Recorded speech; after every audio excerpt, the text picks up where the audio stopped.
Muy bien, ahora sí vamos a las preguntas. Voy. A ver, acá. Buenos días, presidenta. Manuel Alexis Ramírez, de Sin Línea y El Político en las Redes. Preguntarle, si gusta el gobernador contestarnos, ¿dónde más se va a dar difusión para tratar el tema? ¿En la Ciudad de México? ¿Se van a realizar convenciones, eventos? ¿Qué otro tipo de difusión se va a dar en la Guelaguetza? Vamos a tener varios eventos culturales en toda la zona metropolitana de Oaxaca. Me refiero a Sachila, Etla, Cimatlán, Tlacolula, Matatlán, y tengo entendido que en la alcaldía de Tlalpan hay un evento también de la Guelaguetza de Oaxaca. Y lo mismo en agosto, nuestros hermanos oaxaqueños que viven en Los Ángeles, California, van a tener su Guelaguetza, lo mismo que en San Francisco, California. Entonces hay varios eventos culturales durante este año. Y mencionaba que los recursos obtenidos del boletaje se van a destinar a los damnificados, ¿cierto? Así es, en efecto, los fondos que le llamamos el Fondo Guelaguetza los vamos a destinar para los damnificados del huracán Eric. Como ustedes saben, el 19 del mes pasado tuvimos el huracán Eric con una categoría de 3 y la verdad que algunas comunidades fueron afectadas, pero las atendimos y hoy se requiere también seguir apoyándolas. Muchas gracias. Gracias. Presidenta, en otro tema, preguntarle si ya tiene algún reporte actualizado sobre la redada que hubo ayer en California, en el sur de California, en una granja. La Secretaría de Relaciones Exteriores mencionaba que ya habían estado en operación un sistema para dar atención. Se dice que hay alrededor de 100 detenidos. Se recibieron ayer 25 llamadas, se pusieron en contacto los familiares y está el consulado o los consulados revisando los centros de detención para saber realmente cuántos connacionales fueron detenidos. Estas redadas son muy injustas, pero además van a dañar mucho la economía de Estados Unidos. Además, aparte de la injusticia, van a dañar mucho la economía de Estados Unidos.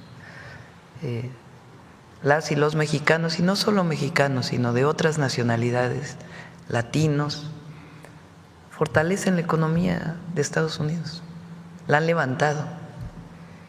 Sin esa mano de obra, pues lo que va a ocurrir es que los campos de California y otros estados pues no van a producir. Entonces, además, ayer también tomé la decisión de ampliar los recursos para los consulados en México. Vamos a presentar, estamos disminuyendo más trámites todavía en los consulados, entre ellos el trámite del menaje de casa que tenía muchísimos requisitos y lo vamos a simplificar totalmente. Y estamos ampliando los recursos, el presupuesto de los consulados, sobre todo para el apoyo jurídico, el apoyo legal que requieren todos nuestros hermanos y hermanas allá.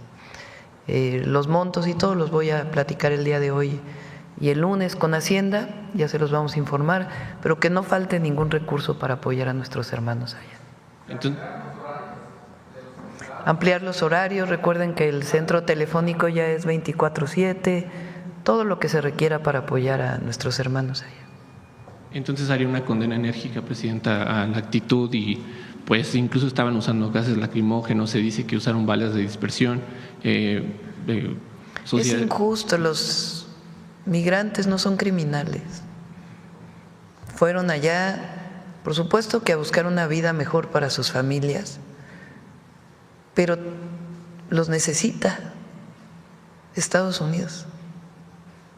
Necesita a los trabajadores y trabajadoras mexicanas y de otras nacionalidades que son gente extraordinaria, trabajadora, para nosotros héroes y heroínas, que sostienen la economía en el campo, en los servicios, en las fábricas.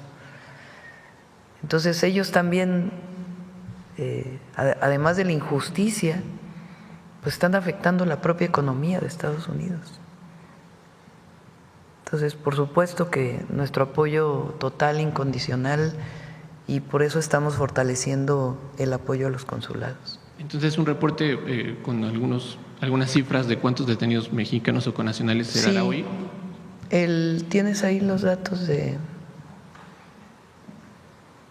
hasta ahora de la redada de ayer que fue en Los Campos? Repito, solamente en este momento tenemos el número de llamadas y hoy desde ayer pero hoy están visitando para poder dar la información y el apoyo a las familias pues se da desde el primer momento. ¿Por qué no ponen el número de teléfono que funciona los 24 horas, los 7 días a la semana?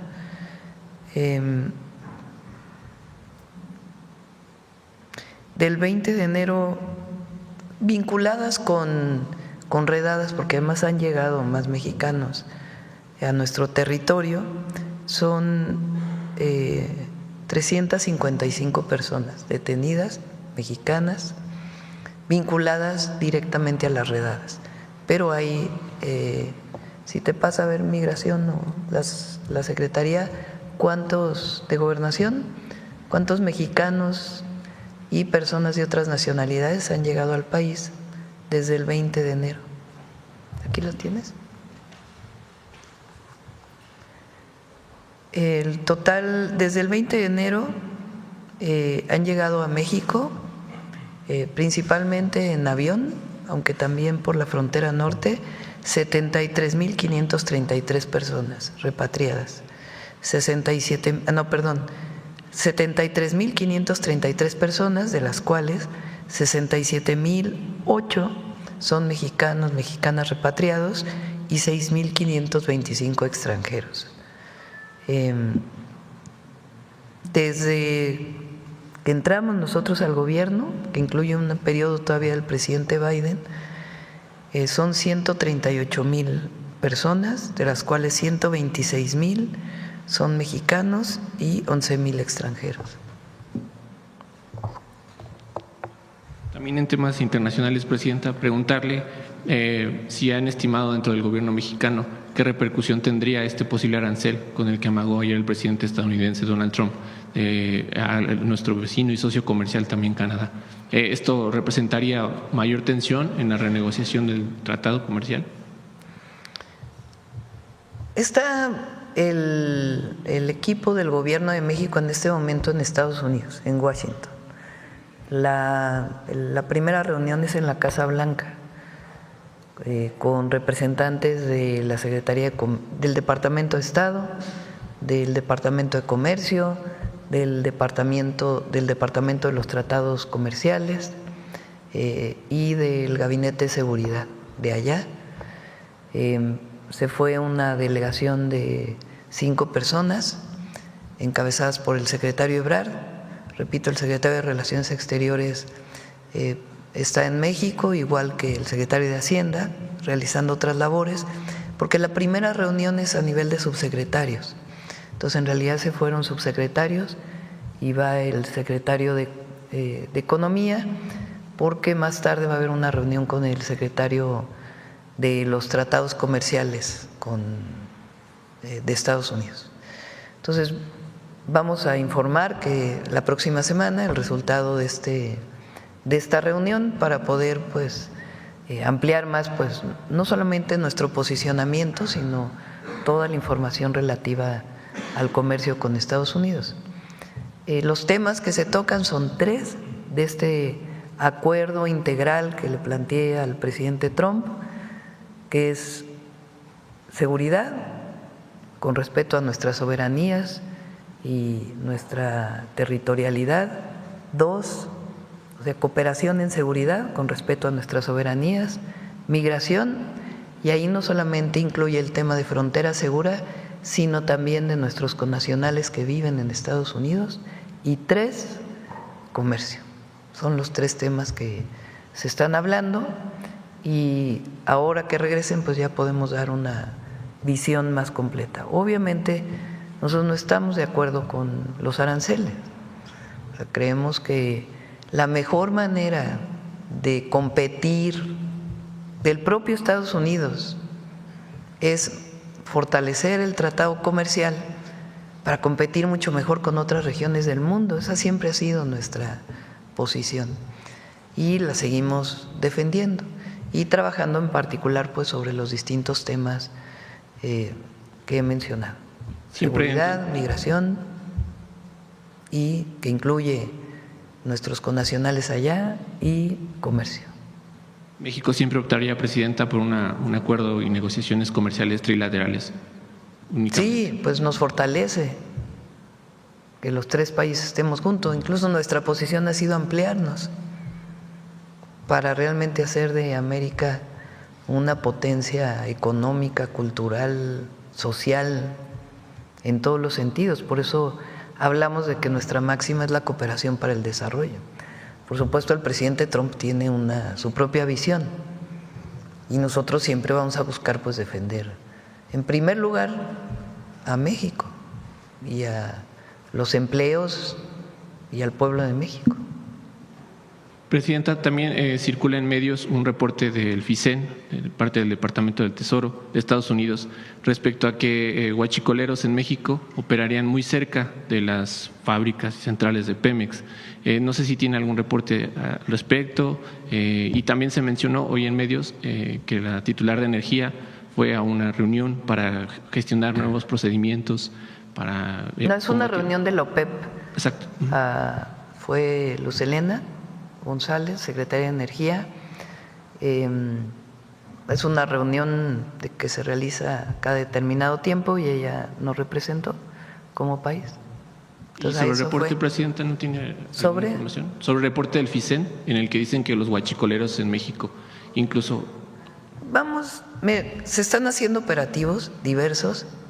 Como bien lo señaló el secretario de Seguridad, estos operativos generan mucha información, tanto de combustible ilegal que entra por las fronteras como de otras formas de extracción del combustible ilegal, desde el picado de ductos, que eso fue lo que disminuyó mucho en la administración pasada del presidente López Obrador, como otras formas también de robo de combustible.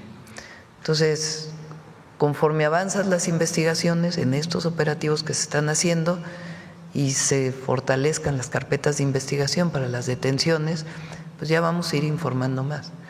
Cuando viene de Estados Unidos a México este combustible, pues obviamente alguien de allá tiene que estar involucrado con alguien de acá. Entonces, incluso lo dijo el propio Estados Unidos en 2 o 3 comunicados acusando a algunas personas. Entonces, es parte de las investigaciones que tienen que ser conjuntas, incluso. Entonces, conforme vayan avanzando estas investigaciones y se puedan cumplimentar órdenes de aprehensión, se va a ir dando más información. Y a la inversa, presidenta, también en el reporte que le menciono, hablan de que incluso se trafica combustible ilegal de aquí hacia allá. ¿Hay algún reporte al respecto o eso se sabe algo? Pues ya se va a ir informando, que es muy importante y es nuestra posición en todas las negociaciones y en todas las mesas de seguridad. Es lo que hemos dicho, por ejemplo, del tráfico de drogas. No se puede hablar de que solo existe en México, porque ¿quién lo vende en Estados Unidos? ¿Quién vende? ¿Quién lava el dinero allá? Porque la venta de fentanilo o de otras drogas pues es en las ciudades de Estados Unidos. Entonces, ellos no solamente deben mirar hacia México, deben mirar hacia su propio país y hacer las detenciones que tengan que hacer vinculadas con la distribución de droga y el manejo de los recursos allá.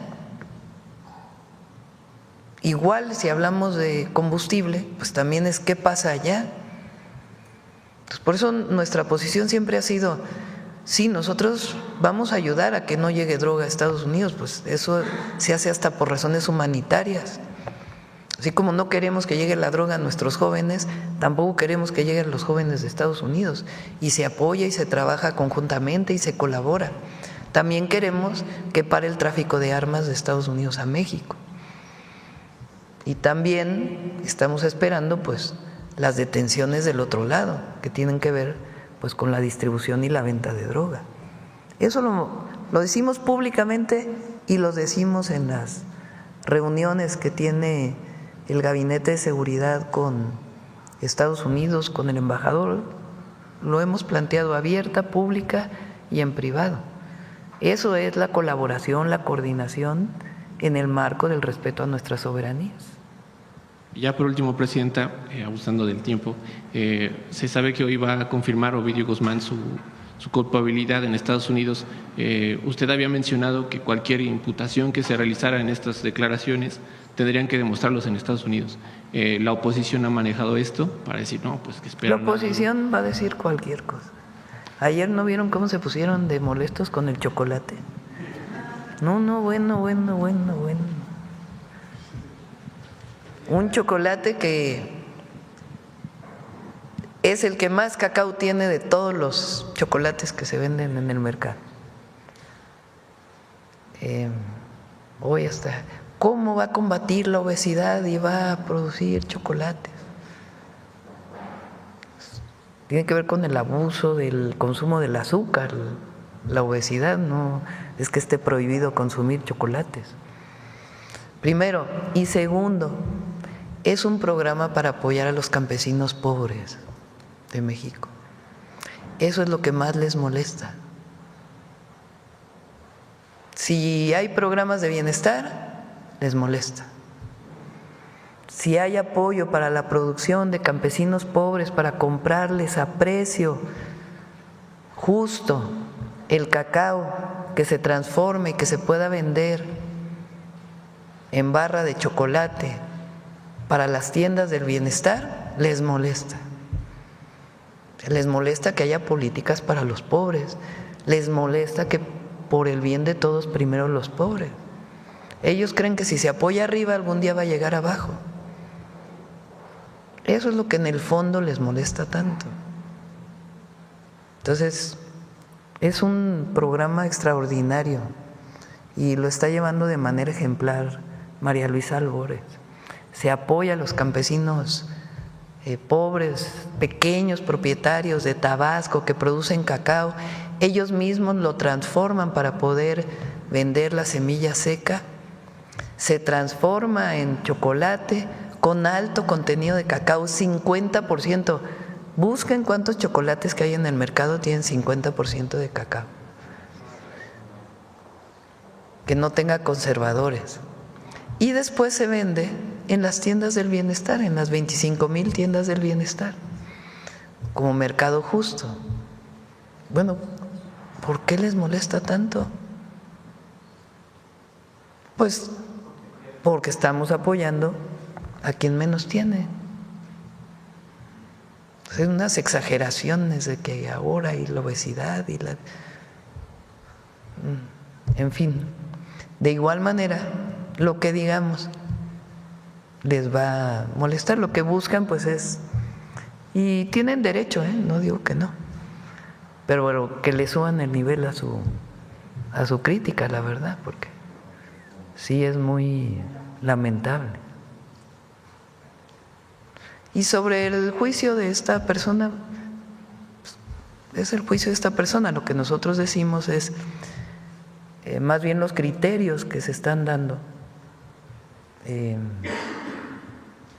y la falta de coherencia en la política de allá al nombrar terroristas a las organizaciones de la delincuencia organizada.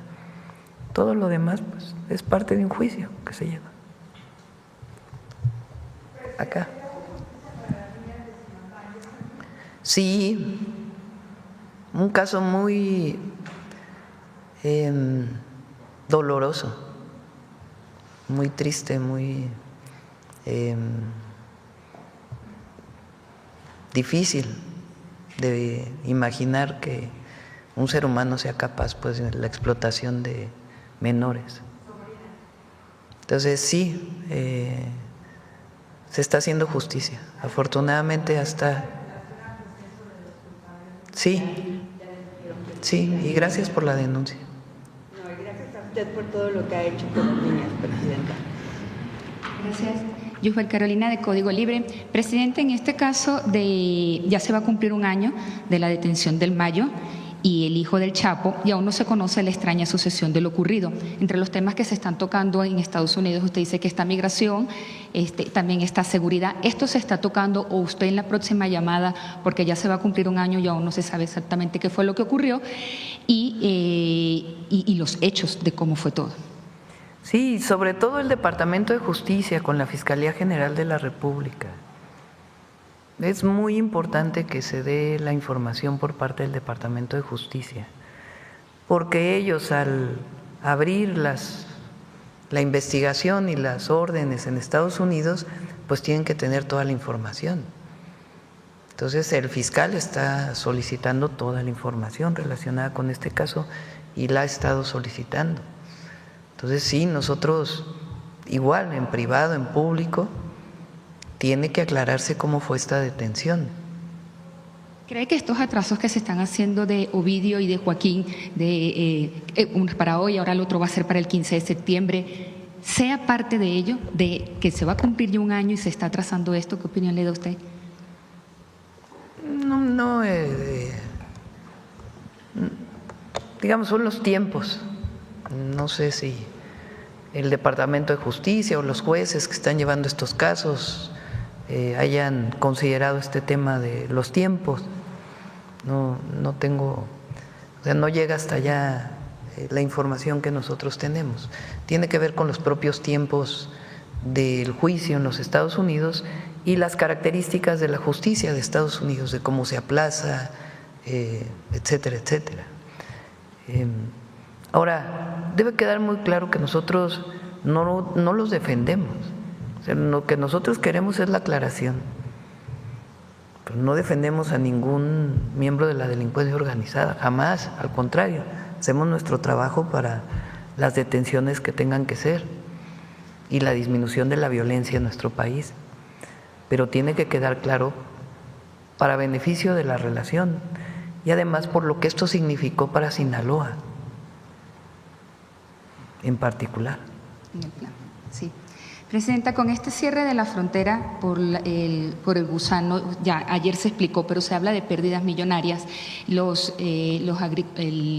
La gente de la agricultura y esto están preocupados, pero hasta hoy, usted ayer se reunió después con el secretario de Agricultura y se habla de qué pérdidas o qué se adelantó y qué más información se dio. Por cierto, hoy voy a Sinaloa, después voy a Sonora, ahí particularmente en Sinaloa vamos a inaugurar un hospital en Culiacán, en Sonora también, recuerden que esta gira tiene que ver con la salud, vamos a inaugurar un hospital en Sonora y ahí vamos a platicar con Durazo sobre pues todo el tema de la afectación que está teniendo, en particular para Sonora, aunque evidentemente afecta a todos los estados del norte principalmente. Entonces, para ver pues las afectaciones que esto está teniendo, y el secretario de Agricultura y Desarrollo Rural se está reuniendo con los ganaderos y obviamente pues el objetivo es abrir la frontera. Entonces se está haciendo todo lo técnicamente posible y necesario para evitar que el gusano barrenador pueda avanzar hacia el norte. Y todo lo técnicamente y todo lo que haría cualquier país del mundo, desarrollado o no, todo lo que dicta la ciencia para poder contener al gusano barrenador se está haciendo, todo. Entonces, se encontró un ejemplar con gusano barrenador en Veracruz y se decide cerrar en Sonora, que está a 2.300 kilómetros. Entonces, por eso decimos, no tiene lógica, es exagerado totalmente. Entonces, pues eso hay que discutirlo técnicamente y estarlo planteando, porque el objetivo pues es abrir la frontera nuevamente. Entonces, en eso están los equipos técnicos de México y los equipos técnicos de Estados Unidos. Esta mañana en el Gabinete de Seguridad le dieron algún tipo de información sobre el hallazgo de los restos óseos que se consiguieron aquí en la Ciudad de México. A ver, me está José Alfonso, que es un erudito nos va a platicar de manera breve. Gracias, con su permiso, Presidenta. Bien, en el lugar en donde se encontraron estos restos, pues pertenecen a lo que fue el famosísimo Panteón o Cementerio de Santa Paula, fundado en el siglo XVIII. Hay que recordar que en 1758 hubo una epidemia muy fuerte de viruela que ocasionó 40,000 muertes en la Ciudad de México. Eso abarrotó los panteones que estaban afuera de las iglesias, dentro de los propios templos. El obispo decide ceder parte de las huertas del convento de San Andrés para fundar el Panteón de Santa Paula, el más famoso del siglo XVIII y parte del siglo XIX. Ahí estuvo enterrada, por ejemplo, doña Leona Vicario, el propio presidente Guadalupe Victoria, don Pedro Romero de Terreros, y algo que era muy importante, la pata de Santana. Cada vez que Santana tomaba el poder, iban, enterraban a la pierna, le hacían honores. Cuando lo destituían, derrocaban, etcétera, el pueblo iba y sacaba la pata de Santana, la paseaba por toda la ciudad y alguien la guardaba, y cuando regresaba volvían a enterrarla. Este panteón sufrió daños muy severos en 1858 por un sismo, y es a partir de ese momento que se cierra el gran Panteón de Santa Paula. Se crea la colonia Guerrero sobre los restos del Panteón de Santa Paula. Por tal motivo, estos restos encontrados corresponden seguramente a algunas de las tumbas que quedaron sin recolección de restos por parte de familiares y se quedaron allí dentro del subsuelo. Gracias, Presidenta.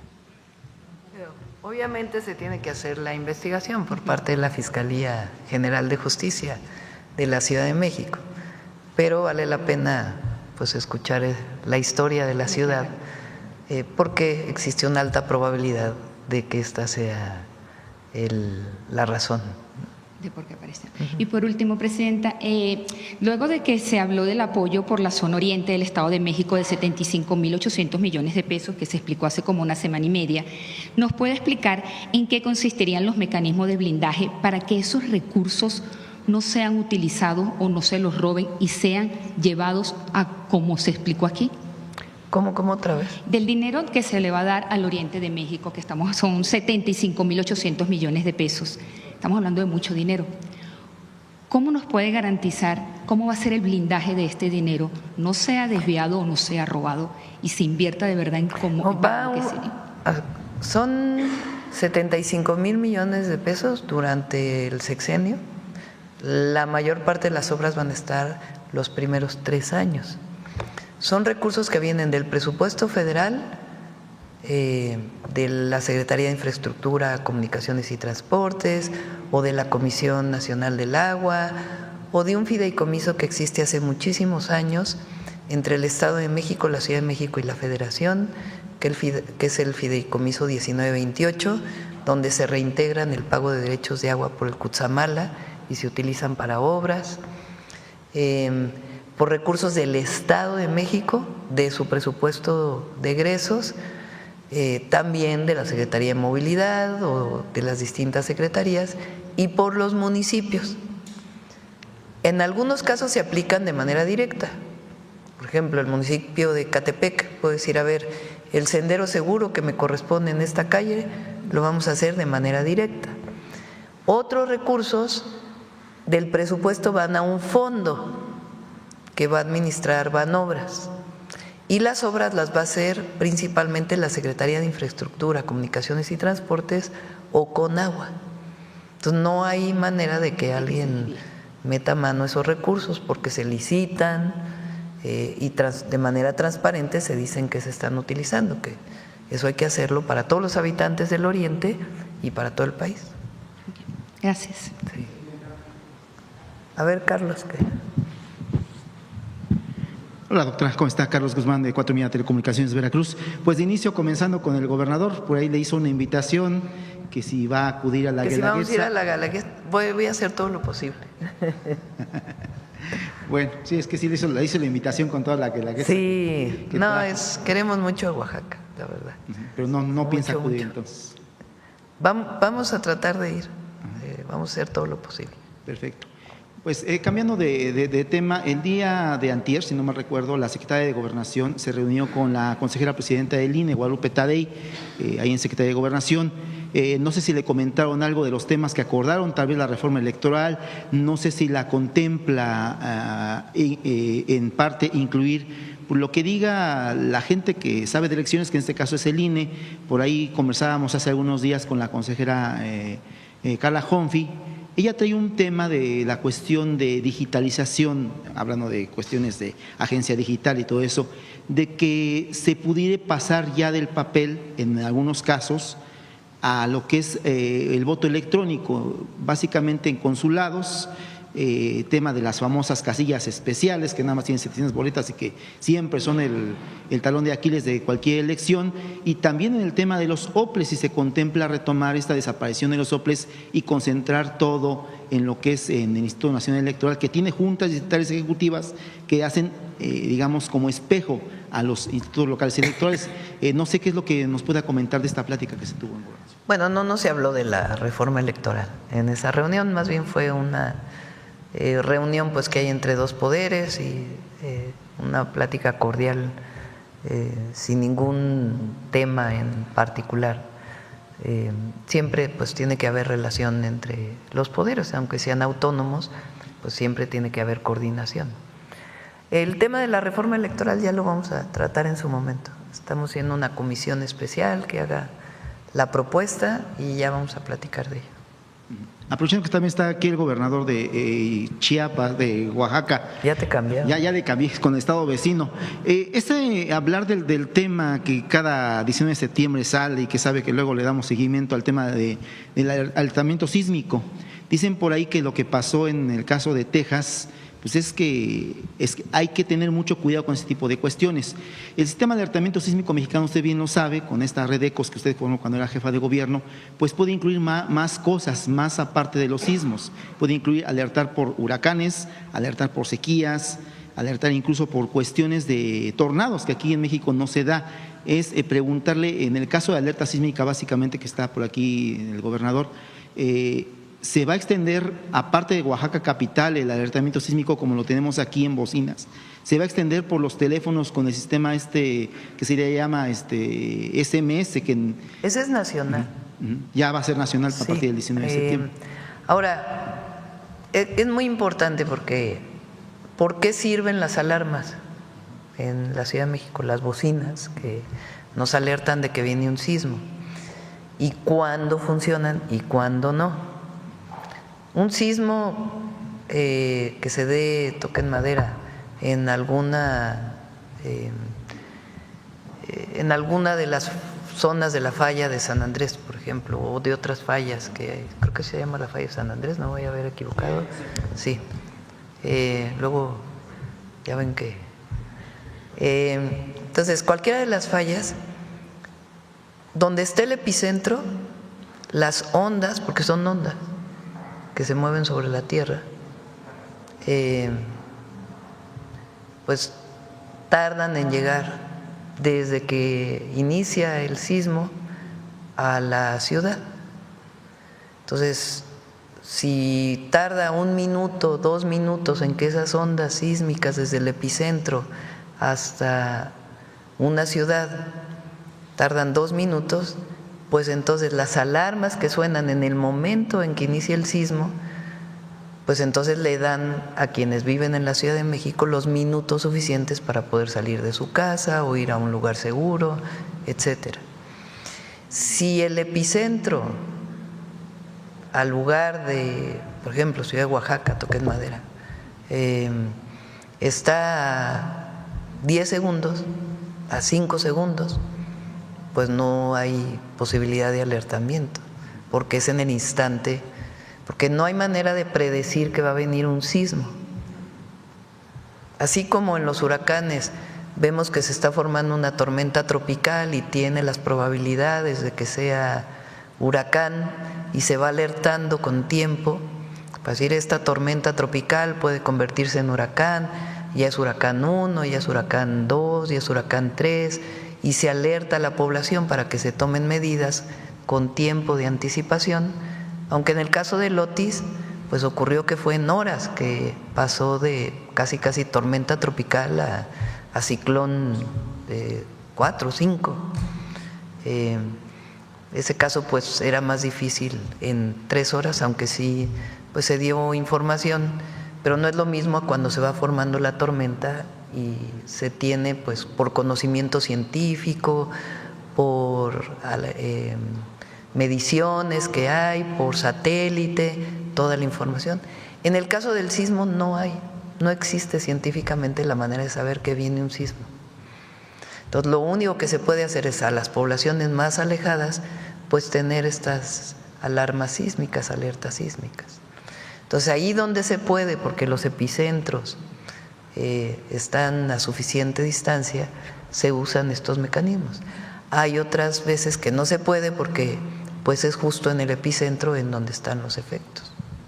En el caso de Chiapas… Ahora, en el caso de los, ayer lo comenté o antier, no sé, en el caso de los huracanes se está trabajando con Secretaría de Marina, la Secretaría de Ciencia, Tecnología e Innovación y distintos institutos de investigación del país en la colocación de más boyas y modelos que nos permitan conocer el alertamiento, particularmente en el Pacífico, que está menos medido que el Golfo. Y en el caso de Chiapas, ¿se conectará con la alerta sísmica mexicana? Porque es el único estado que no tiene el alertamiento sísmico. Pues dependiendo de esto, vamos a traer a un experto si quieren, para que nos diga si es factible hacerlo en dónde, para que lo podamos llevar a cabo. Y ya para terminar, doctora, usted fue a Veracruz la semana pasada. Por ahí se tenía un proyecto en Coatzacoalcos de un basurero famosísimo, tristemente célebre, de Las Matas, así se llama, es un basurero a cielo abierto que genera mucha contaminación. Había comentado en campaña que se iba a buscar la remediación justamente de ¿qué nos puede decir? Sí, lo vamos a trabajar con Rocío, con la gobernadora. Ahí en Coatzacoalcos vamos a hacer un distribuidor vial muy importante. Se va a dar mantenimiento al puente actual, que tiene tensores, y algunas otras obras importantes, aparte del puerto, que se va a ampliar. Ya para finalizar, estamos viendo en redes sociales otra vez el tema de lo que tiene que ver con estos adeudos que tiene el SAT por la cuestión de las retenciones de impuestos después de las declaraciones. ¿Se va a terminar de pagar o qué le ha comentado? Sí, prácticamente está. A ver si te manda Tony el porcentaje, que ya reuní con él la semana pasada y prácticamente ya se regresó todo. Se hace una revisión para el regreso de IVA o el regreso de otros impuestos. Ya prácticamente terminó. Sí. A ver, vamos. A ver, acá vamos en la misma. Buenos días, presidenta. Gusto saludarle. Bertalicia Galindo, Alcanzando el Conocimiento. Bueno, pues hay algunos temas. Aprovechando que está la secretaria Claudia Curiel, quisiera preguntarle, después de que, se ha llevado a cabo todo este concurso de México Canta, ¿cómo van las cosas en las escuelas de artes? Sabemos, por ejemplo, que la Escuela Superior de Música ya tiene un nuevo director, acaban de elegir al maestro José Enrique González Medina, y también cómo van las cosas en el conservatorio y cómo van la política cultural para todas las escuelas de artes. Esa sería una pregunta. Muchas gracias por la pregunta, porque, como anunciamos, es uno de los proyectos prioritarios.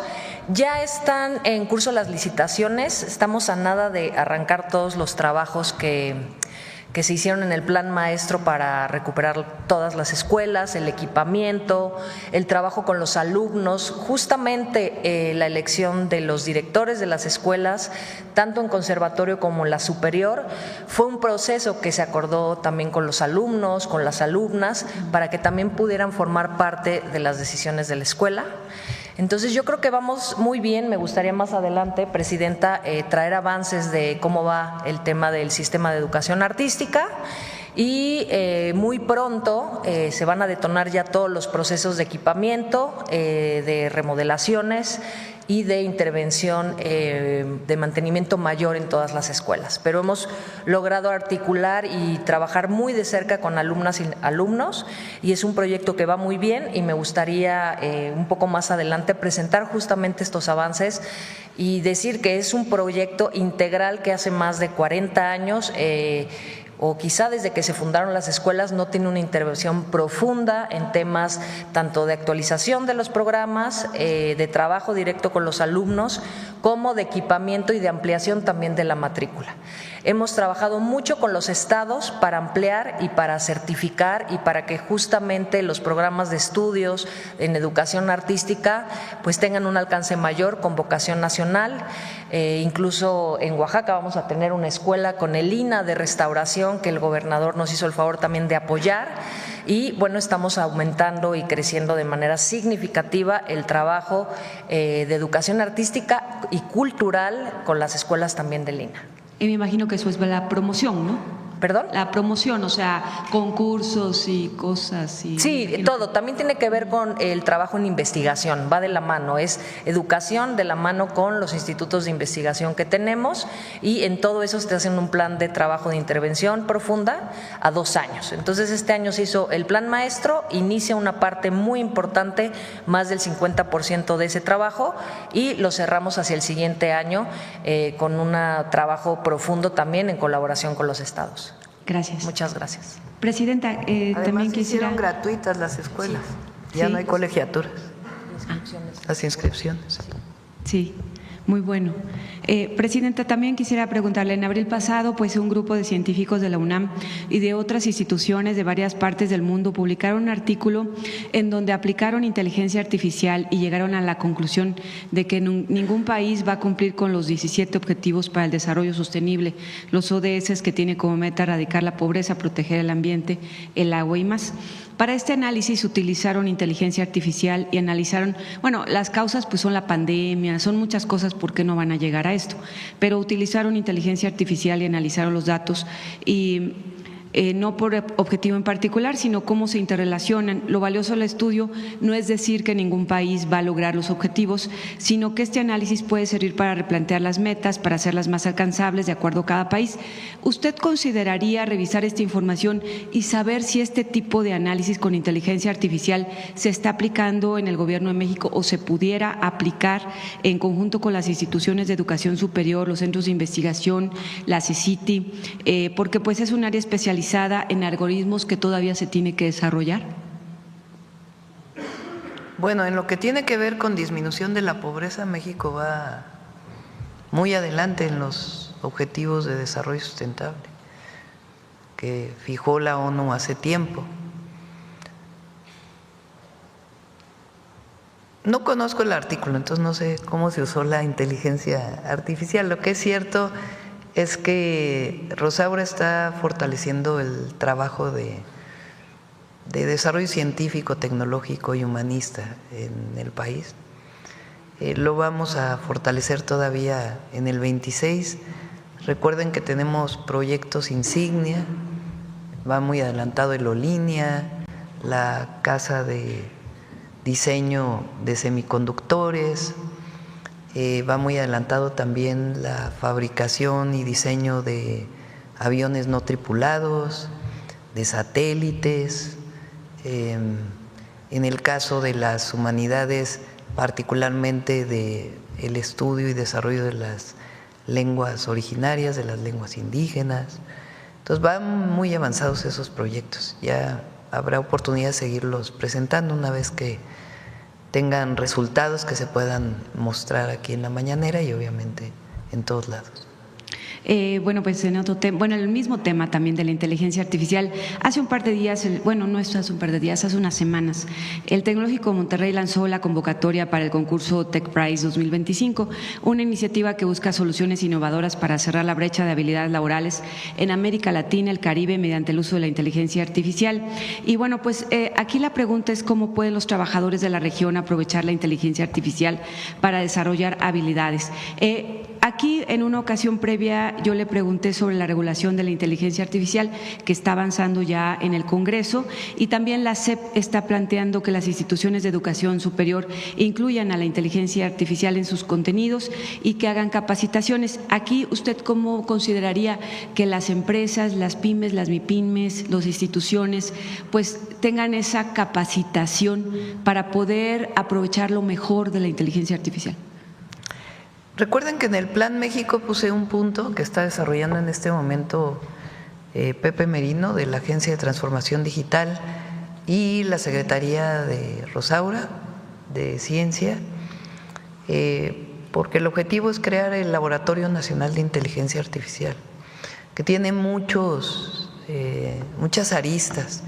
Tiene que ver con educación, tiene que ver con desarrollo tecnológico, tiene que ver con desarrollo de programas abiertos, varios temas. Ya lo presentaremos aquí más adelante.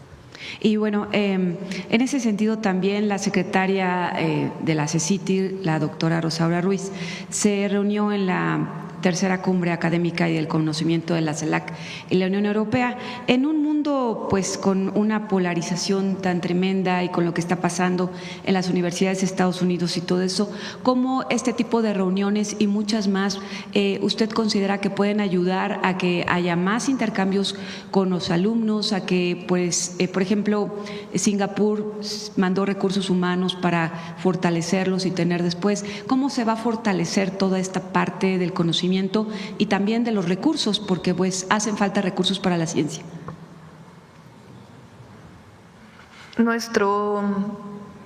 Estamos trabajando en varias áreas que lo hemos mencionado aquí y vamos a ir mostrando los resultados poco a poco.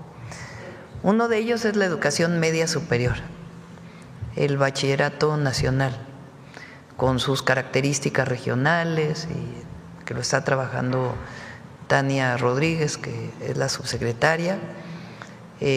Otro tema es la educación superior, que también ahí vamos a presentar algunos temas nuevos, pero también la matrícula, ampliar la matrícula. Nuestro objetivo es que cuando termine el sexenio tengamos más de 300,000 lugares más en educación superior, con la Rosario Castellanos, las Benito Juárez, el Politécnico Nacional y el Tecnológico Nacional de México principalmente, y las universidades que se quieran incorporar y que quieran participar, bienvenidos a este proceso, pero al menos 300,000 lugares más en educación superior. Y eso está vinculado pues también con la investigación. Entonces sí estamos en ello y hay que dar más recursos, también lo sabemos. Y estamos pues, con estos proyectos estratégicos que he planteado. Gracias, presidenta. A ver. Gracias, presidenta. Buenos días, gobernador. Buenos días, funcionarios. Soy Marco Antonio Olvera, del periódico digital Hidalgo News y del canal de YouTube México News World. Traigo un tema, presidenta, del estado de Guerrero. Yo le voy a titular exposición como la creme de la pobreza en el siglo XXI en México. El estado de Guerrero cuenta con 8 albergues y 3 internados. Los albergues escolares rurales son centros destinados a facilitar el acceso a la educación primaria a niñas y niños de 6 a 14 años que provienen de comunidades dispersas o de familias con pocos niños en edad escolar. Ofrecen servicio asistencial, hospedaje, alimentación, vestuario, cuidado de la salud y recreación. También ofrecen servicios de apoyo educativo, es decir, actividades complementarias al proceso de enseñanza-aprendizaje aprovechando el tiempo libre. El internado es un espacio en el que las niñas y los alumnos de 3º a 6º grado, es decir, que tienen una edad que oscila entre 7 y 15 años de edad, viven y estudian ahí mismo. Hay varios albergues que se los voy a mencionar. El albergue 22, que está situado en Cirándaro de los Chávez Guerrero, con una capacidad y ocupación actual de 50 niños y niñas. el albergue escolar número 23, Amalia Vibresca, capacidad de ocupación 50 niños y niñas. El albergue escolar número 24, situado en José María Izazaga Guerrero. Albergue número 25, con capacidad actual de 50 niños y niñas. Albergue 26, con una capacidad de 50 niños y niñas, ubicado en el Alto del Camarón, Acapulco, Guerrero. El albergue número 27, que está ubicado en Tlacotepec, Guerrero, con 50 niños y niñas con esa capacidad. Y el albergue escolar número 28, Sor Juana Inés de la Cruz, también con una capacidad de 50 niños y niñas. El albergue número 29, Niños Héroes, ubicado en Coronillas, municipio de San Miguel, Totolapan, Guerrero.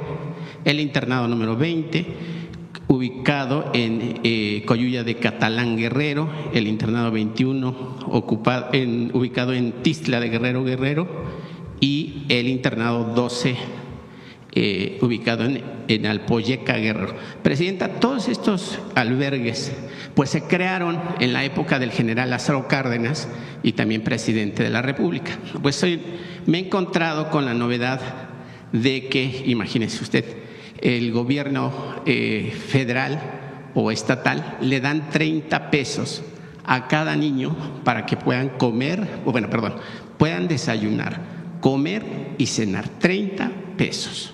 Les dan 3 pesos mexicanos, o sea, una cosa como un cuarto de dólar, para los famosos domingos que a nosotros nos daban nuestros padres o nuestros tíos, que te daban tu domingo, 3 pesos. Y en días festivos, pues obviamente les quitan ese dinero de 30 pesos para que puedan desayunar, comer y cenar. Aquí el problema es que estos niños pues son rurales y sus escuelas o estos internados, por tener una asignación, no pertenecen ni a la escuela es digna, ni reciben tampoco la beca que todos los niños mexicanos reciben por acudir a las escuelas. Pues obviamente los libros, los uniformes, los tenis y demás. Estos niños, Presidenta, viven en el total olvido, porque pues 30 pesos para comer diario pues es de Ripley. Entonces quisiera saber si usted, como jefa del Ejecutivo, podría girar instrucciones para que se atiendan las necesidades de esos niños. Ya se vio a la SEP, que encabeza el titular de la misma, y a la subsecretaria, y dijeron que pues lo iban a ver. Yo creo que eso no es una cuestión de ver, es un tema de carácter de urgencia, Presidenta, porque son niños violentados, son niños que viven en las serranías apartadas de Guerrero, que no han sido atendidos durante más de 30, 20 años. Las cocinas son deplorables, los colchones donde duermen no se han cambiado desde hace 20 años, los sanitarios dejan mucho que desear, y pues no sé qué podríamos hacer o qué se podría hacer, Presidenta, para que la SEP los considere sus escuelas, los internados, que se consideren pues unas escuelas dignas de recibir el apoyo que todas las escuelas en el país reciben, y que estos niños también reciban el apoyo que los niños del resto del país gozan. Vamos a revisarlo. ¿Cómo se otorga, para conocimiento de todos, el programa La Escuela es Nuestra? Recuerden que este programa consiste en distribuir recursos a cada escuela y que sea ejecutada la obra o la adquisición que requieran para la escuela por padres y madres de familia. ¿A qué escuela se les da? Tienen que tener un número de registro en la SEP. Correcto. El CLUE se llama, ¿no? Clave. Una clave. Sí, es una clave. Entonces esa clave, el CLUE es para salud. Tienen una clave los centros educativos, sí, sea escuela indígena, sea primaria, sea primaria multigrado, sea telesecundaria, todos tienen una clave. Correcto. Entonces, lo primero que hay que ver, y se lo vamos a instruir a Mario Delgado, es si tienen esta clave estas escuelas, porque es probable que no estén no reconocidas por la SEP. A lo mejor hay que ver por qué Porque Hay que son ver albergues cómo- o internados, presidente. Por eso, vamos a ver cuál es la razón, a qué escuelas están vinculadas y apoyar a los niños y a las niñas, por supuesto. Sí, sería un acto de justicia social, Sí, que además lo- es la Lo manera revisamos con gusto. que usted tiene. Presidenta, y con otro tema, usted hablaba hace 1 o 2 semanas que vendrá el titular de Pemex para que explique obviamente cuál es la situación financiera de la que vive la paraestatal petrolera. En ese sentido, también se ha dicho en las redes sociales que Carlos Slim ha invertido millones de dólares en la paraestatal. Quisiera saber si en esa exposición podría darse los participantes o inversionistas en esa paraestatal, pues con el cambio que se dio en el tema de energía, pues el 51% es del Estado y el 49% es No, Pemex es 100%. 100%. Sí, Pemex tiene esquemas de inversión mixta con privados. Ok. Lo que se cambió por completo es que antes, cuando fue la reforma del 2013, competía Pemex para la explotación de ciertas zonas, bloques les llamaban, al mismo nivel que los privados. Entonces se abrieron las famosas rondas desde la Secretaría de Energía. Entonces, ¿quién quiere invertir en esta zona del Golfo, definida por estas medidas, esta superficie? ¿Quién va a invertir? Entonces, Pemex entraba a competir en la misma condición que un privado. Okay. Varios privados, nacionales y extranjeros, ganaron esas rondas. ¿Qué pasó? Muchos de ellos no les explotaron, porque su interés era ganar las reservas que había ahí para poder fortalecer sus acciones en alguna bolsa. Pero en realidad no hubo la inversión esperada, que se esperaba con esa reforma. En algunos casos sí hubo. Hay empresas que están trabajando en algunos lugares, en un porcentaje pequeño. Pemex tiene otras formas de colaborar con privados, por ejemplo, contratos de servicio, o sea, que se contrata para que ayuden en la exploración, explotación de cierta zona con criterios muy específicos. Durante años esos contratos de servicios se hicieron muy leoninos en contra, pues, de la paraestatal, y cuando vas en contra de Pemex, pues vas en contra del pueblo de México y de la nación. Entonces a Pemex se le dejó con esta reforma, o sea, ¿qué cambió? Que siempre lleva a mano Pemex. Ya si Pemex dice no, yo no puedo explotar esta zona, se ve si alguien más lo puede explotar, pero lleva a mano siempre Pemex. Pemex tiene la posibilidad de hacerlo con sus propias capacidades o de contratar a través de un contrato de servicios a alguna otra empresa o de esquemas mixtos que están perfectamente definidos en las leyes que ya se aprobaron, con el beneficio máximo para la nación y para Pemex. Entonces, en ese marco, desde hace mucho tiempo, hay privados que tienen contratos y que se están respetando. Entonces, así como la empresa de Slim tiene contratos en ciertas zonas, pues hay otros privados que también tienen contratos con Pemex. Ahora, en el esquema mixto, que tiene necesariamente que aportar lo que gana el Estado por el impuesto para el bienestar, que es el 30%, más beneficios para Pemex, puede acompañarse de algún actor privado.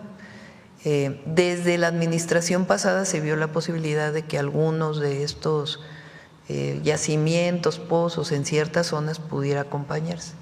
Y ese es el marco en el que participan los privados, pero no es que ahora el capital privado va a venir a rescatar a Pemex, sino que se hacen contratos mixtos en algunas zonas. Ese es el criterio que se definió, dándole siempre prioridad a Pemex. La otra cosa que cambió en Pemex y ha ayudado mucho es que antes había consejos de administración de cada filial y de cada subsidiaria. Ahora hay un solo consejo de administración. Entonces ya no se dispersan las decisiones en un montón de organismos que así había quedado en la reforma del 2013. Ya se está integrando a la empresa de nuevo, pues para hacerla más eficiente y que sea realmente una empresa sólida de la nación. Entonces, Pemex tiene mucha vida por delante, muchísima. Tanto en producción de petróleo, refinación de petróleo, gas y otros nuevos áreas que está incursionando Pemex, que ya las vamos a informar. Entonces, el programa integral de largo plazo de Pemex lo vamos a presentar muy pronto, pero se está trabajando bien en Pemex. Presidente, y en ese sentido, muchos empresarios que trabajaron con Pemex, pues se siguen. Usted ya indicó que ya dio la orden a la Secretaría de Hacienda para que se le pague a los proveedores o a la gente que se le debe. Por cierto, qué bueno que dices, por favor, a todos aquellos que no caigan en los coyotes, que hay mucho coyote, lo dije aquí alguna vez. Si Pemex les debe recursos es de manera directa, no tienen por qué andar usando un intermediario que les va a cobrar una parte y que no tiene ninguna capacidad ni de acelerar un pago ni de nada. La relación es directa de Pemex a los proveedores. Y se está resolviendo. Yo entiendo ese sentido, Presidenta, porque aquí nos ha indicado que ha dado las instrucciones a la Hacienda Pública para que se paguen esos proveedores, pero sin embargo ahora participará SLIN o ya participa y sin embargo su empresa ICA pues le sigue debiendo a otras empresas. ¿Su empresa qué? ICA. No es SLIN. Bueno, SLIN es de ICA. Entonces, pues a mí considero injusto que si ICA, que es de SLIN… No, ICA no es SLIN. ¿No? No. Es Carsa, perdón. Entonces, no, tampoco. No, sí, Carsa, sí. Bueno, el tema es que hay empresarios que se quejan que ICASAP DCB, con filial en Construcciones SADCB, pues no pagan. También está otra empresa norteamericana, Sempra Energy, con una empresa española, Elencore SADCB, que también debe a empresarios con la cuestión esta del parque eólico, el Cimarrón en la Rumorosa en Baja California. Pero eso es otra cosa. Sí. Es otra cosa. O sea, también Coparmex ayer, Exacto. Coparmex ayer mandó un comunicado donde decía que… Perdón, Daniel Escobar de Diario Basta. Ayer decía Coparmex, denunció en un comunicado que para liberar pagos a proveedores… Que no se acerquen a coyotes, cero corrupción. Nada de coyotes para cobrar una deuda en Pemex, no. Decía Coparmex que funcionarios de Pemex eran los que estaban… Pues que denuncien con todo gusto y ahí donde haya una corrupción vamos a actuar. Okay. Pero mucho se da por terceros que engañan a un proveedor y le dicen, si vas conmigo yo te cobro el 10% de lo que te deben, yo te voy a hacer que subas en la lista de proveedores para que te paguen más pronto.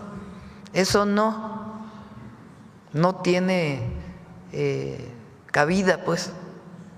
Entonces, no se acerquen a coyotes, la relación es directa y lo que está haciendo Pemex, primero además son los pequeños, pagarle a los pequeños y se va a cubrir la deuda de manera integral, se está cubriendo, pero no, cero coyotaje de cualquier tipo. Y para terminar, Presidenta, quisiera abordar dos temas que se quedaron en la administración pasada con el expresidente Andrés Manuel López Obrador. Es un tema sobre los pobladores de San Gabriel, Zempoala, en el estado de Hidalgo, pues siguen pidiendo justicia porque pues obviamente pues les destruyeron su cementerio que tenía 2 siglos ahí y el atrio de la capilla de San Gabriel Arcángel. El entonces presidente de la República le encargó al director de Diego Prieto que solucionara el tema, pues hasta este momento no ha pasado nada. Lo único… ¿Cuál es la capilla?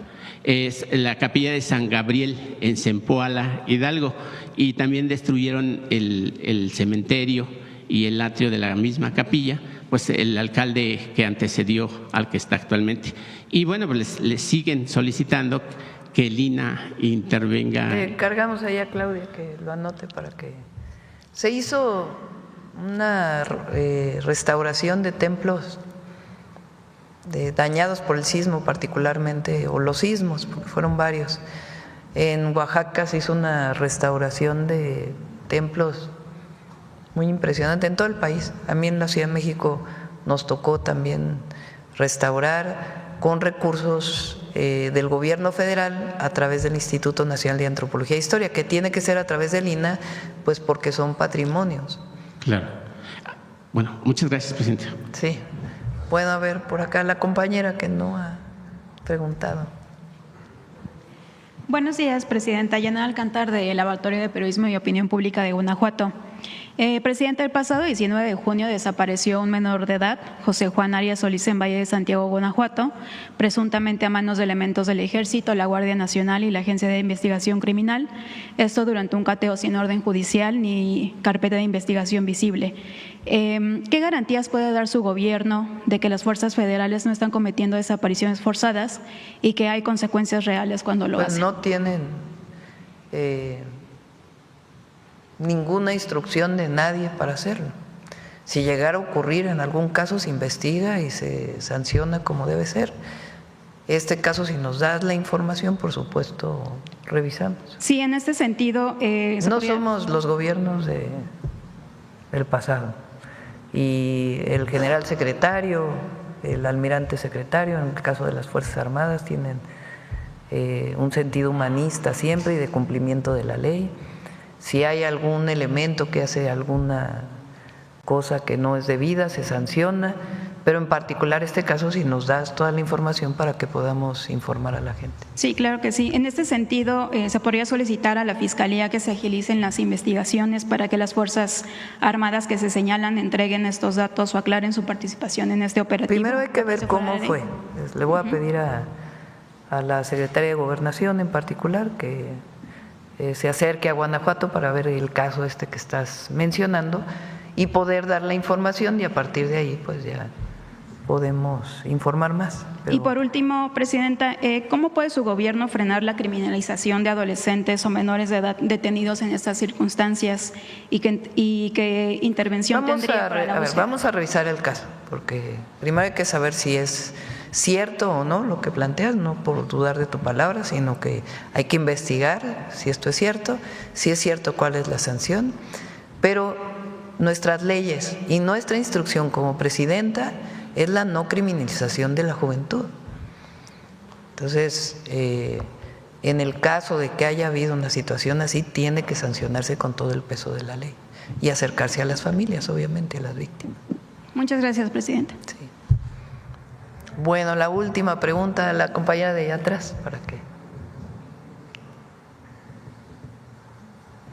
Buenos días, presidenta. Sí. Luz Irene Castellanos, de aguaquemada.m, que es el periódico Los Tubos, la región noreste, Nuevo León, León, Coahuila, Tamaulipas, el Valle de Texas y de la publicación cultural Revista Postdata.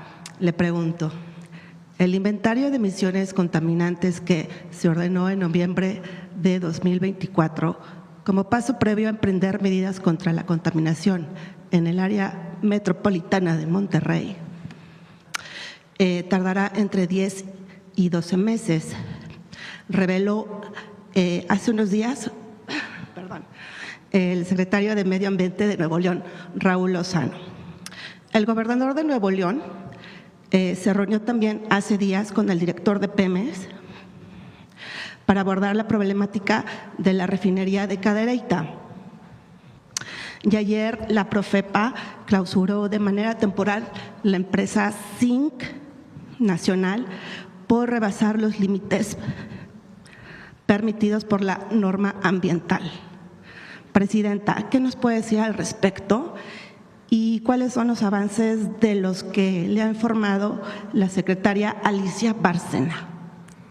Se hizo un grupo de investigación que coordina el Instituto de Ciencias de la Atmósfera y Cambio Climático de la UNAM para el caso de todo el estudio de la contaminación atmosférica de la zona metropolitana de Monterrey. Lo coordinan pues los mejores científicos de nuestro país en estos temas. Tienen dos trabajos. Uno, el inventario de emisiones, que quiere decir quién contamina cuánto contamina y en dónde contamina, y se refiere a lo que se llaman fuentes fijas, o sea, industrias, fuentes de área, comercios o otro tipo de producción, y fuentes móviles, que son los coches o los camiones de carga. Están trabajando ya en ello, hay recursos que se les dio por parte de la Secretaría de Ciencia, Tecnología e Innovación y están trabajando en coordinación con el gobierno del estado. Esa es una tarea. La otra tarea, que parece similar pero es distinta, es las mediciones en la atmósfera, con una red de monitoreo atmosférico que pueda decir en tiempo real la contaminación en cada momento, en cada minuto, como existe en la zona metropolitana del Valle de México. Entonces, el equipamiento y todo lo que tiene que ver con una red de monitoreo también para poder alertar a la población, conocer cómo se mueven los contaminantes, cuáles se forman en la atmósfera. Entonces también están haciendo esto. Y además, en particular, pues el trabajo para poder revisar algunas empresas. Entonces se está trabajando. Por supuesto que quisiéramos que todo estuviera en una semana, pero a veces estos trabajos científicos pues llevan un poquito de tiempo. Lo cierto es que es un trabajo muy profesional y con los mejores científicos mexicanos. Gracias, presidenta. En otro tema, el equipo de fútbol mexicano se coronó frente a los Estados Unidos.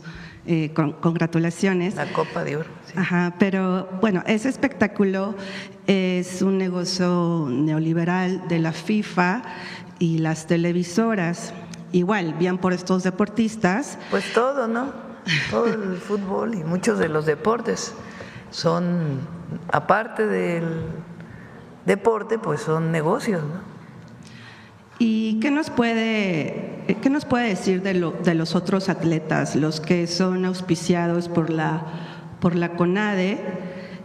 ¿Puede venir a la mañanera del pueblo el titular Rommel Pacheco a informar sobre las actividades de la Comisión Nacional de Cultura? Sí, está haciendo un gran trabajo Rommel, muy buen trabajo. Y estamos apoyando y vamos a apoyar más a nuestros atletas. Entonces, sí, puede venir con gusto. Gracias. Y en otro tema, en redes sociales existe de nuevo una campaña en contra de la directora de Canal 11, Renata Turren, y de Luisa Cantú, de quien piden su destitución por presuntas anormalidades de nepotismo y falta de transparencia en decisiones editoriales. La campaña es encabezada, entre otras personas, por la exdirectora de la extinta Notimex, San Juana Martínez. ¿Cuál es su opinión? Está haciendo muy buen trabajo Renata y va a hacer mejor trabajo todavía. Gracias. Y ya por último, terminó de leer el libro de memorias de la ex canciller alemana Angela Merkel. Sí. ¿Le dejó alguna enseñanza? Sí, es interesante porque cuenta desde su historia personal.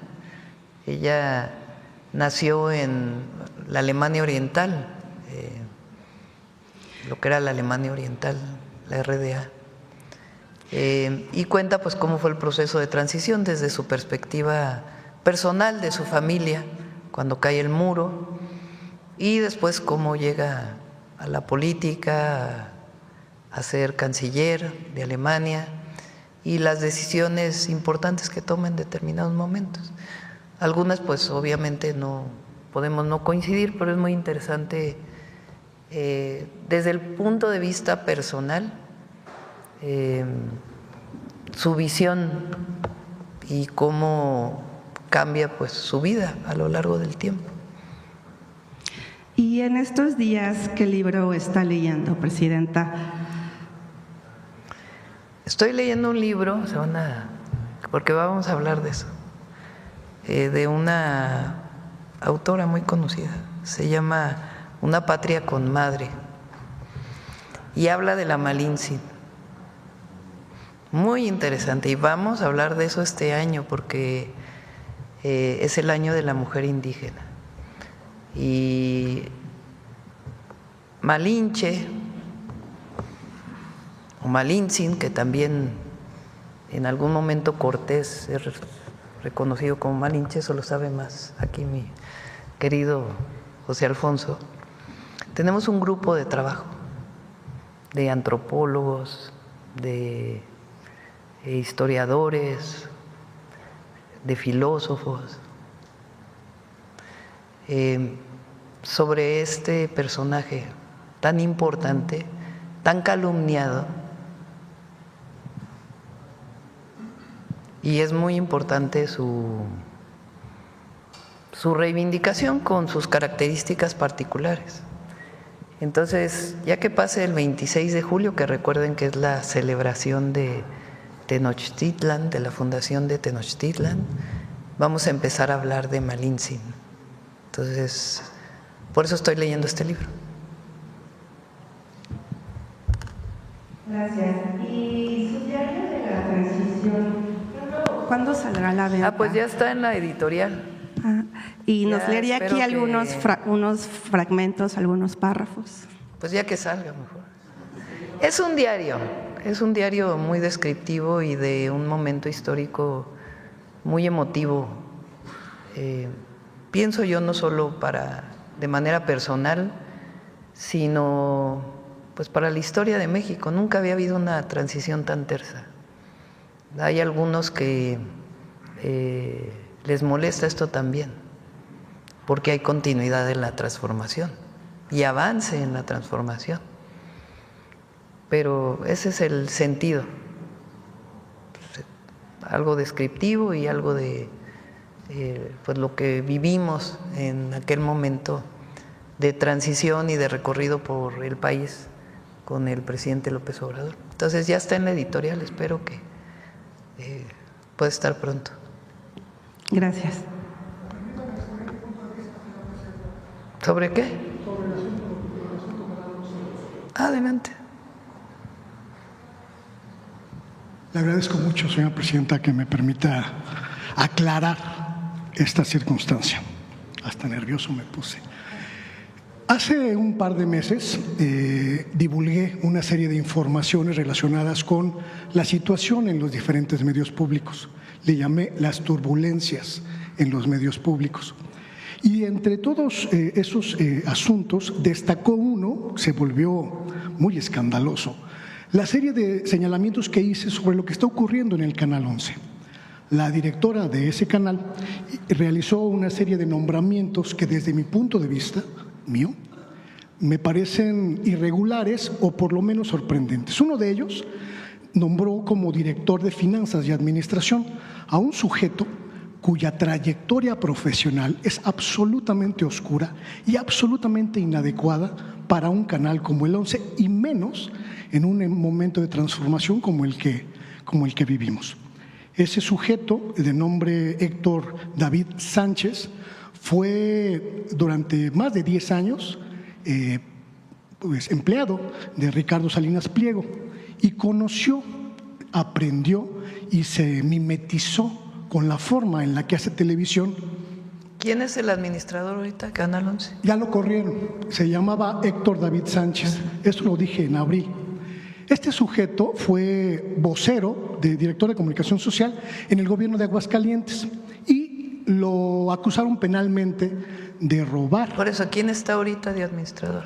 No sabemos porque el Canal 11 no ha anunciado quién es el nuevo administrador. Lo corrieron el viernes pasado o el jueves pasado. Cuando di a conocer esa información en abril pasado, una serie de ataques contra mi persona y contra mi trabajo me señalaron como dinamitero, golpeador y que quería quedarme con el trabajo de Renata Turrent, cosa que es absolutamente falsa. Pero además di a conocer que hay otros personajes que están en la lógica. ¿Por qué no ponen la programación de Canal 11? A ver si se las pueden mandar. Incluso se cambió por completo en Canal 11 la barra de opinión. Absolutamente cambió. Que me piden que me siente y le ofrezco una disculpa, sí, señora presidenta. No hay problema. Incluso en ese asunto de la programación hice un comentario, una publicación en mi plataforma. Ese cambio programático no necesariamente ha tenido un impacto positivo. Los propios números de rating del canal hablan de un desplome de audiencias que en los últimos 5 meses han perdido 5 millones de televidentes. No es correcta tu información. Son los números de la propia estación. Pero bueno, el punto es este. Durante el sexenio pasado, yo le comenté al señor presidente López Obrador la necesidad de hacer una reestructuración de los medios públicos para tener desde la Cuarta Transformación una posibilidad de contrarrestar la dinámica mediática prevaleciente en México de ataques a la Cuarta Transformación. Y le planteaba yo la posibilidad de convertir a los medios públicos, principalmente a las televisoras, en un fenómeno que pudiera serle útil al pueblo de México para no estar sujetos y ser víctimas de la desinformación que prevalece en los medios públicos. En este espacio a ver si les dan el rating de punto de partida, ¿cómo se llama el noticiero? De referencia, punto de referencia. A ver si les dan el rating de punto de referencia. El punto es, ¿qué va a pasar con los medios públicos, señora presidenta? ¿Qué va a pasar con la televisión? ¿Vamos a cumplir finalmente? La televisión pública es televisión pública, no es televisión del gobierno. Tiene que haber una diferencia clara. Absolutamente. Por supuesto que no puede ser una copia de una televisión comercial, porque entonces ¿qué sentido tendría la televisión pública? Y se está haciendo muy buen trabajo desde el 22, desde el 11, el 14, Radio Educación también está reformándose y haciendo un trabajo muy importante. Todo es perfectible, todo, pero realmente creo que se está haciendo un buen trabajo. Podemos no coincidir, tienes todo el derecho de tener una opinión distinta. Desde mi perspectiva, yo no defino la programación del 11, sería, imagínense, no tendría sentido que la presidenta estuviera definiendo la programación de una televisión pública. Ahora hay mucha relación entre los distintos televisiones públicas, no solamente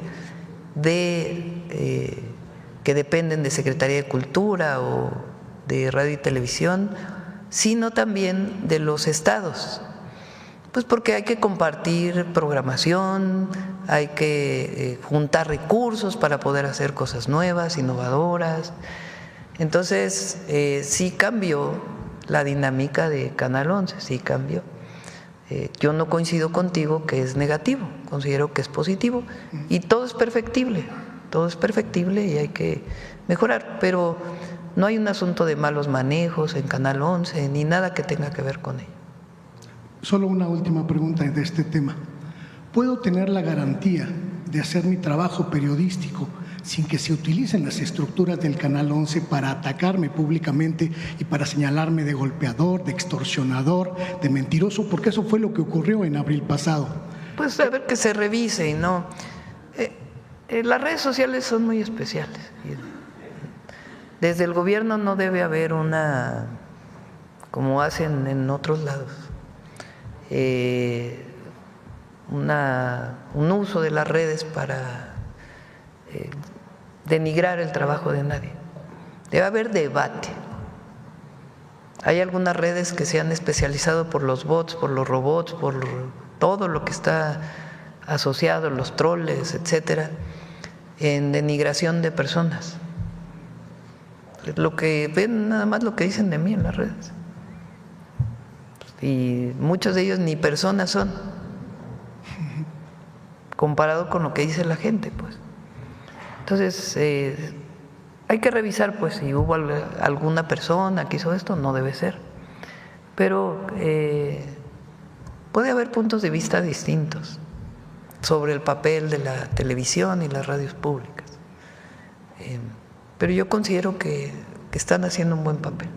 Muchas gracias. Yo nada más quería aclarar, 1, que no formo parte de ningún grupo; 2, que mi trabajo es exclusivamente mío, que no respondo a ninguna lógica de golpeteo ni de dinamitación de la 4T; y 3, que mi trabajo siempre es profesional, y le agradezco la oportunidad de decirlo.